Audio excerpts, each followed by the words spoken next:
Meaning of harlot.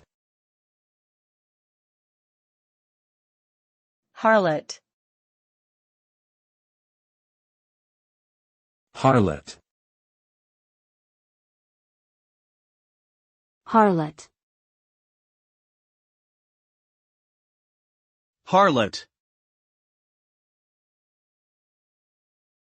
The word harlot is commonly used to refer to a woman who engages in promiscuous sexual behavior, often for financial gain.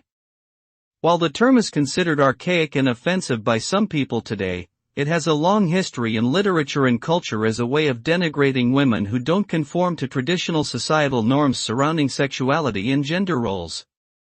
The use of the term may be seen as a form of slut-shaming, objectifying women, and perpetuating harmful stereotypes about female sexuality. It's important to be aware of the cultural connotations and potential harm associated with using words like harlot when describing women's behavior.